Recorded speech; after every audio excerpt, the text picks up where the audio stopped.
Good morning, my Move the Chains podcast people. What's that coming down the train tracks? We got a Georgia Bulldog bulldozing Tennessee. Yeah, that happened last night. What is going on today, guys? I hope we're doing well today on this awesome, beautiful Sunday. Fall weather's approaching. I got my Raider gear on. I'm ready to go. Recording this right before my Raiders play the Dolphins today. So, great weekend of college football yesterday. A lot of good rivalry games. Colorado looked good against Utah. I think they're on the road to a BCS or a Big 12 championship game, excuse me. And then you have Tennessee playing Georgia yesterday. I was thinking about my cousins. A couple of them went there, and then my cousin Alex's fiance went to Georgia, Annabeth. So I was kind of rooting for that yesterday. I wanted to see what that household was like yesterday. So my first reaction to that game, and I wanted to touch on Wisconsin and Oregon, and just kind of shocking what Wisconsin's become. I'm kind of concerned a little bit. So Tennessee, Alabama, or Georgia last night, in Athens last night, was a spectacle for all the eyes. There's something about that late night SEC tailgating and experience that I got to go. It's on my bucket list. I got to hit all those stadiums. The Swamp, that was lit last night. Excuse me, I'm a little cold weather right now. And then I also want to, so I was thinking, okay, that the SEC, right? I was getting that. Sorry, I'm tripping. Those atmospheres at night are so beautiful, so cool, so dope. I was intrigued last night. Now, I want to hit Florida. I want to hit all of them. I want to hit the Swamp. I want to hit the Born on the Bayou. Good old Ed Rome. I want to hit LSU. I got so many things I want to accomplish in my lifetime, and that's one of them. It's to go to most of these SEC stadiums, late game at night. But that's for another day. But last night, Tennessee, Georgia, I really thought Tennessee was going to do it last night. And I was thinking about this today. It's great having you guys in. Is that I think Tennessee's a good program. I really do. And listen, I understand it's hard when you have never beaten Georgia before. The last 8 meetings, it's been Georgia. And I honestly feel like Tennessee is getting there. Now, I think if Nico had a couple more years under his belt, then maybe they win that game. Because they had a formula last night. Now, obviously, granted, in the first half. But you saw last night the formula to beat a Georgia with a physical football team. Run the ball, ground game, clock control, all that kind of stuff. And I saw it firsthand last night. But Nico's inexperienced right now. And I just think that stage, too much in the moment, it kind of got to him. Now, I'm not saying Nico's a bum. He's going to be a great quarterback. I believe at Tennessee. Now, is Tennessee kind of like front runner a little bit? They beat up on the bad teams. You could argue that. But from my standpoint, this offense is a mother to deal with. Josh Heupel's a smart coach.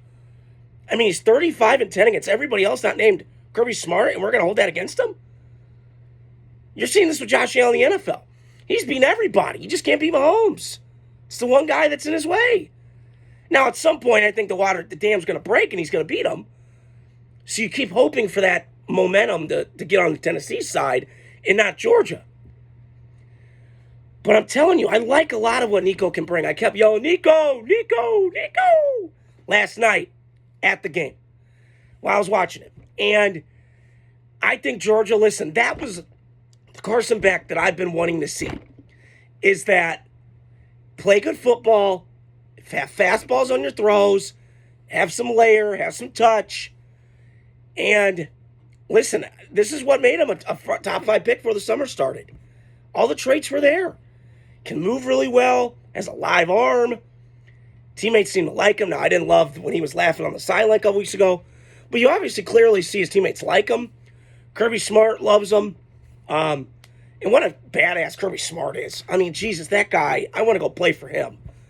He is a hard-nosed disciple of Nick Saban 2.0.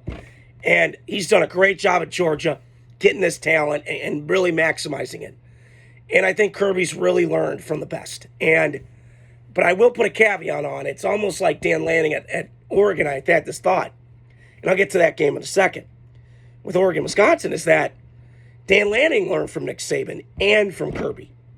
Because Lanning, I think it might have been a GA at Georgia. Yeah, but you kind of see the lineage on the trickle-down effect of what you learn from traits that make these guys successful. And I think Dan Lanning can be successful at Oregon. Now, getting back to my point about Georgia and Oregon is they got the most money in the NIL. They're in states with great high school talent. Now, Oregon, I wouldn't say as much as Georgia, but Lanning can recruit his ass off, and he's recruiting Southern California kids to come play. Now, Kirby's got it a little bit easier because of he's in this 5-mile radius of Georgia kids that you can just pick and you can get them. So it kind of helps him a little bit. I'm not saying Kirby Smart's a bad coach. He's the best coach of college football right now. Really, he is. He's won 2 natties. He's shown me what he can do.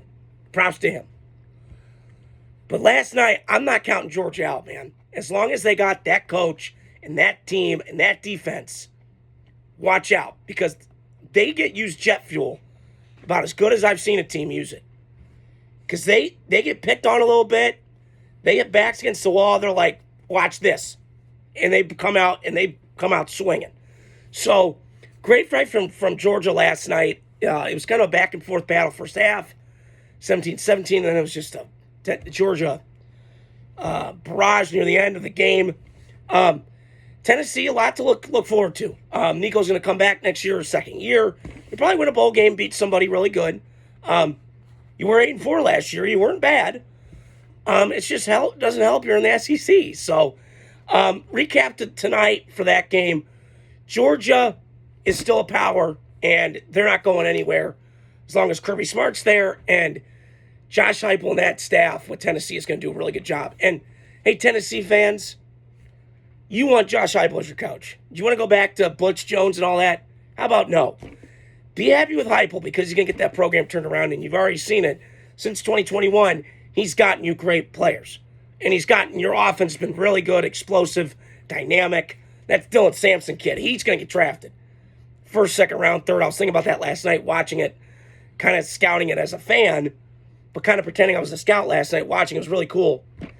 He's got short shuttle quickness, the burst, the speed, a lot of stuff I like about Dylan Sampson. So, shout out to him. He's a baller last night, had a 100-yard game against that vaunted Georgia defense. The flip side I want to go to, just to recap that game.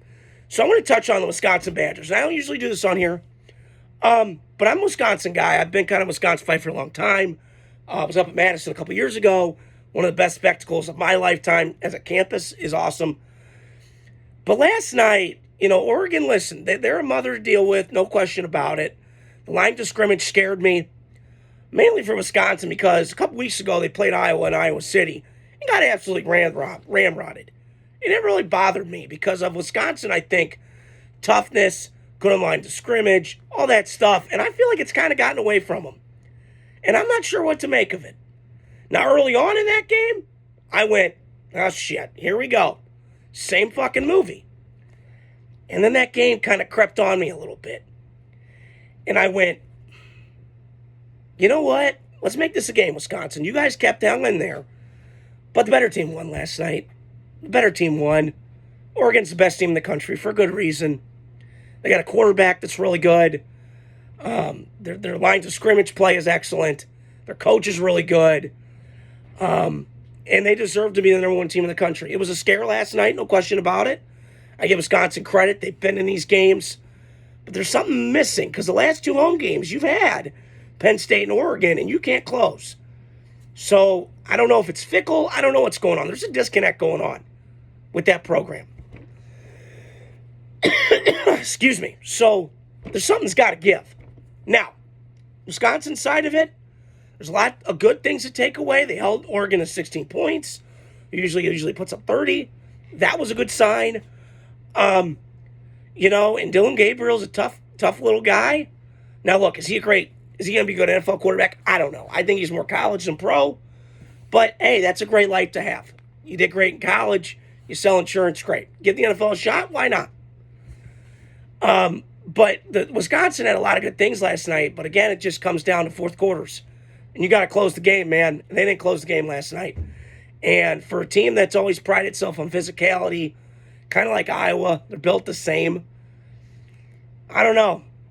Maybe it's been an off year in Wisconsin, but that was not pretty watching them get absolutely ramrodded against Iowa a couple years ago, 42-10 in Iowa City under the lights. So, yeah, that was just a bad game last night. Wisconsin had it. It was like a dagger in the heart, man. They had that game in the bag, and they couldn't close. And last thing I wanted to touch on today, I know I mentioned this at the top with Josh Heupel. He's a really good coach. And his offense, I studied a couple years ago. It's very creative. It's very split-oriented in terms of where the receivers are at. So I was very intrigued by that offense, and Hendon Hooker took advantage of it.